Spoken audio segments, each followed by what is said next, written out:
Welcome to Lost Culture, your one-stop destination for everything pop culture.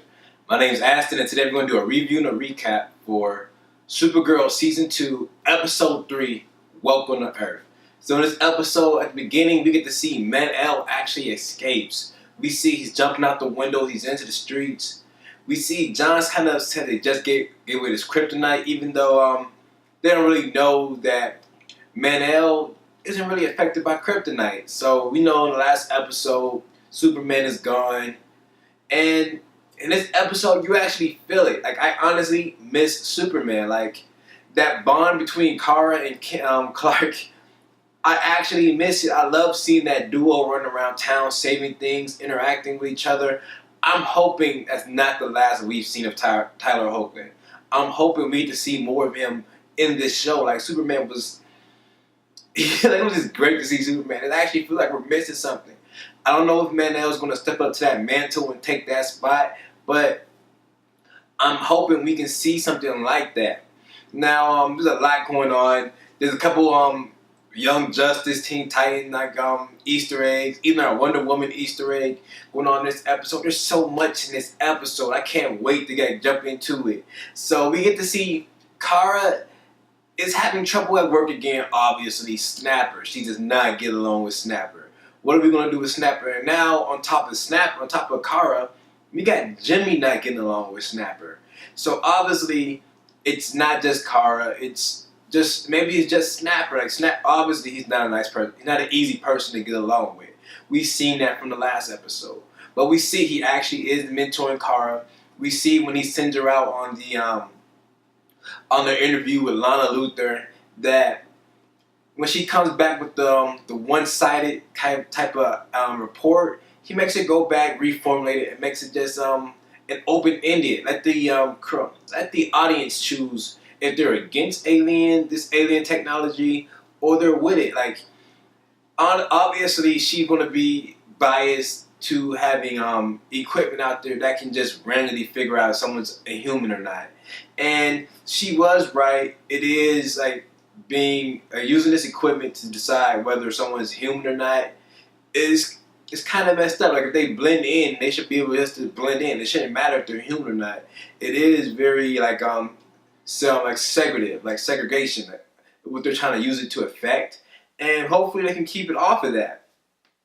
Now, we see when she takes the report to Snapper, he tells her, look, rewrite it, be more objective. Let the audience decide, like I said earlier. She does that, and we see when she goes back to see Lana's actually thankful that she is doing it.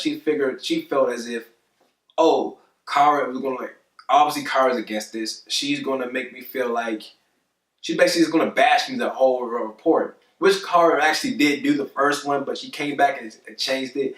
And she actually confessed that to Lana, and we see her actually starting to bond more, starting to get a little bit closer. And I'm glad to see that Kara is getting more bond. Is starting to not outgrow Alex, but starting to get more friendships rather than just the core group like Jimmy, Wynn, Alex, John. And I'm glad to see we get to get more of that. Now, obviously, when Kara go out to meet the Madam President, we see her fangirl out. It was actually really cool to see her fangirl out like that. Like, we never get to see heroes fan out for other people. Man, maybe in Marvel we got to see it. We got to see who did it? Who fanged? Oh, Ant-Man. When he met Captain America, we see he fanboyed out. He got to, like, we see him like all choked up and everything. It was funny to see that. Now, we get to see Kara and the little girl fanning out for the Madam President. Now, when the Madam President comes out, she's attacked. And the first thing we see are these fireballs. I don't understand why they automatically assume these fireballs with Kryptonian like eyesight. Like, this is definitely not laser sight. You see, like, the fire is different. The effect on it is different. When we see Kryptonian like heat vision, they're more like these two linear lines. They're very narrow, and they're very concentrated on a point. And with this, it wasn't really concentrated. It was more like fireballs, like I said. It's kind of like and they were floating. They weren't just so direct. They came, hit, and it just combustion. With the Kryptonian vision, normally it hits it and it heats it up. It doesn't really it does bring the temperature to it, but it heats up the temperature from within. I'm trying to say. Now, and I can say this, it is extremely hot. Like we see, as soon as it touches them, they explode and they just combust. They're disintegrated. Now, with things going on, we see they're trying to forget the other alien race they said could do it, but obviously they're looking for a Kryptonian. And Man-El is the only Kryptonian that they know of, or they think they know of on Earth besides Clark and Kara. And they do find him. He's trying to get a message home to like Daxam. If you don't know, in the episode where Daxam and Krypton are sister planets, they follow the same sun. Basically, kind of like they're in the same solar system. So to be like, how do I explain it? So Daxam is to Krypton like Mars is to Earth. Yes, they're different planets. Yes, they're kind of spaced out, but they all follow the same star. So we see that we get a little backstory on Daxam and Krypton. They do not get along. They're very similar. We see that Daxam doesn't like Krypton because they feel like they're uppity and they attack them. Krypton doesn't like Daxam because they feel like they're beneath them and they attack them. Now, both we don't know whose story is true. We don't know which side is right. We just know there is a civil war between these two planets, and neither one of them like the other the inhabitants. Now, Man-El's on Earth. He doesn't know that Daxam was destroyed. We see that throughout the episode, which Man-El is played by Chris Wood. If you don't want to get previous work from him, the latest thing I really know about is the Vampire Diaries. He played the protagonist. Antagonist on Vampire Diaries, like for a season and a half or something like that. And he was pretty bad. Like I really liked him. And now to a point, I didn't even recognize him at first. I don't know how young he was on Vampire Diaries. Like I said, only a season or two ago. But now he seems a lot taller. He seems a lot bulkier. And I really didn't even recognize him. So with Man-El, we see he actually has his memories, which is kind of like why I'm upset about his report, because the Man-El name was more like when Clark gave it to him, and Clark believed that he was part of the House of El family. Like the El last name would mean they're all family. So the El, it was like I wish they would have got with Lankar was his actual Daxam name. So I wish they would have went with that name. Now, getting back to the story, we see these two aren't getting along at all. We see that they have them locked up. They're he's asking for a type of L, and she's not giving it to him. She's not giving him anything. She doesn't want to hear anything from him. It's not until they find out that he's not the attacker that she actually opens up to him. And it was more kind of Snapper. Snapper told him, look, you're being biased. You need to be objective. Let people explain things to you and then get your choose. And we see that's what happened. Once they figure everything out, we find out these two can actually be friends. She let him out of his cell. And maybe he will step up to the mantle of Superman. But we know in the comic book, Superman and Man-El are kind of like a tag team. So maybe he'll step up to that and they'll be the tag team, not Superman, but Superboy. And then he'll be the tag team with Kara. Now, that's really how we get at Man-El. Going on to Kara. We see Kara, she's at work. The work stuff we already discussed. She's worked out with everything with that. We see that Jimmy's having a hard time with Snapper. Now the cat's gone, Jimmy's in charge of Catco. Snapper is giving out commands before Jimmy can even do it. He's undermining him in front of all the staff. And it gets to a point where Jimmy has to stand up for himself. We see that happen. We see Snapper basically threatens to walk off. Jimmy tells him to do it, and we see just like a stalemate. Snapper doesn't walk off. Snapper decides to stay. He's gonna work. And it doesn't get any easier. Obviously it's not going to get easier for these two. These two are going to be multiple times where they're going to have to bash heads to figure out who's right, who's wrong. And I agree with that. It's always new. It's always growing pains when someone's in a new position, someone's get a new boss and everything. It's always growing pains. No one's kind of quite like the last boss you had. So yeah, it's going to be growing pains. What else did we get to see? Maggie is a new agent that Alex met on the scene of the attack on the Madam President. I actually liked her. She was really cool. I'm glad she brought a new aspect to the world of Supergirl. The underground, not really underground, but like the little hidden bar, safe haven alien bar. We see she goes there to get information. She's a true detective. She understands her environment. She understands what she's getting into, and she has places where she goes to get information. Yes, she knows all these individuals are fugitives, but is she like out there cuffing them? No, she's there to get information. She's one of them.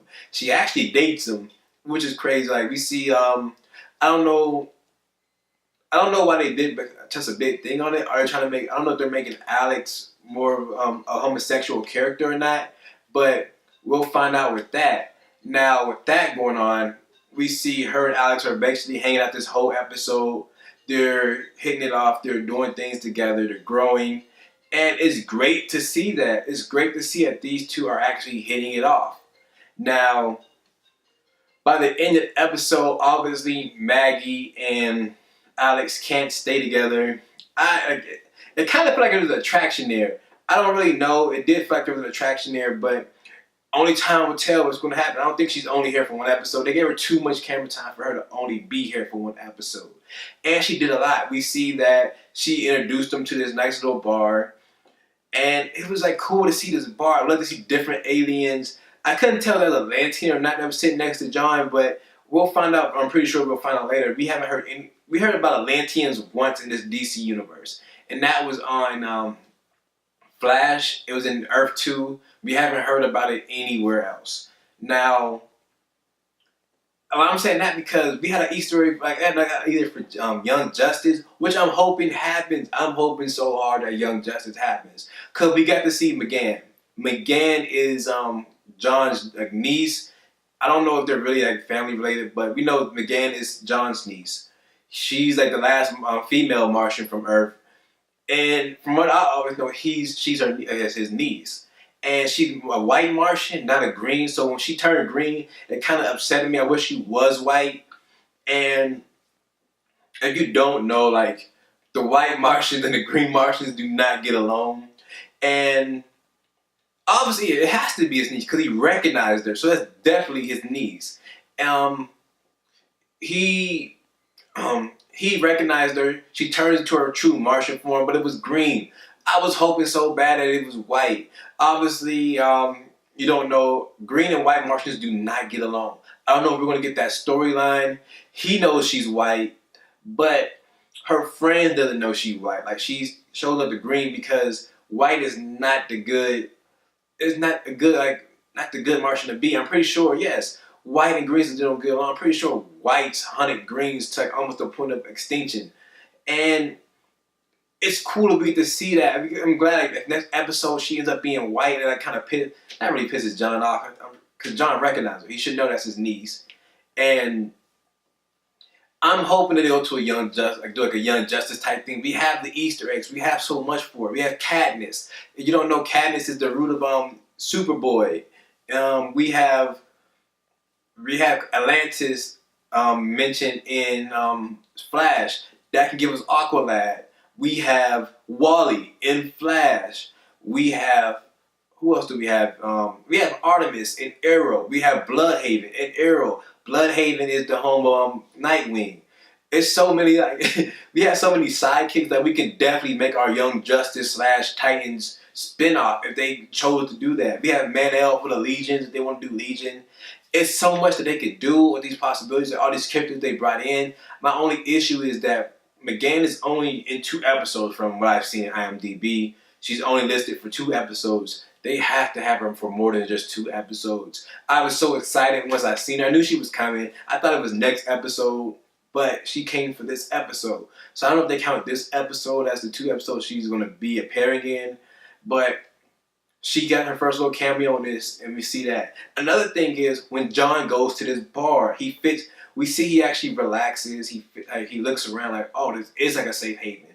I'm glad to see John is relaxing. We see there's so much extra this episode. This was really a great episode for world building. We get to see a lot more aliens are coming to Earth. We see the Madam President is trying to make the law to where aliens can actually come to Earth. Like it's a safe haven for aliens. They're allowed to be there. They're not illegal immigrants anymore. If you need somewhere to be, come to Earth. You're allowed to be here now. The only thing that turns out is that the Madam President is an alien. We don't know what her objective is, like what her goals are for this. I didn't see that coming. We know she's actually the former Wonder Woman, the first Wonder Woman, and it was cool to see that because she threw this Easter egg out there, which was like a kind of like a double entendre. It was I was glad to see Air Force One. You should see my other jet, which everybody knows Wonder Woman has an invisible jet. But then it turns out that Madam President is an alien. So what is her other jet? We need to see the other jet. I wasn't even thinking we were going to see the other jet. But now that we find out that she's an alien, we're definitely going to see this other jet. And I can't wait for it. Now, that's really all we have for this episode. My ups for this episode was Maggie. Obviously, Miss Martian. All the world building, got to see different bonding that Kara was doing with everyone. One of my downs was the antagonist's abilities. The effects were not up to par. When we see the flames hit on Kara, they actually sit on her, and they don't look real. It doesn't look authentic at all. Like, yes, I understand watching television, but they could have did a lot better job. Even once the fire was gone, her outfit wasn't scorched at all. It was just not scorched. Another issue I found with the abilities is when Alex got hit by the fire, Alex did not disintegrate. She just stayed normal. You don't see any burns from her or anything. Maggie has a couple burns, but Alex was perfectly fine. Even though she got hit with the fire. What is going on here? Like, if you're gonna have set some rules up, keep the rules consistent. Don't use different rules when it fits the story. These rules were set up. You need to stand by them. And so that was my biggest issue with it. Now, like I said, my pluses is we get to see Manel. We got to see Miss Martian. And my heroine of the week would have to be Maggie, because Maggie came in short time, but she had the greatest effect on the episode. We see she opened the eyes of Alex. She gave John a new location, and she just affected the world so much. It was great to see a new character who can affect the world like this. And that's really all we have this episode. Thank you guys for tuning in. As always, it's been a pleasure bringing recaps to you. You can follow us on Twitter at Lost_Culture TV. You can follow us on Instagram at Lost_Culture, or you can follow me on Instagram at Saint_Aston. And until next time, stay lost. Supergirl Season 2, Episode 2. So in this episode, we get to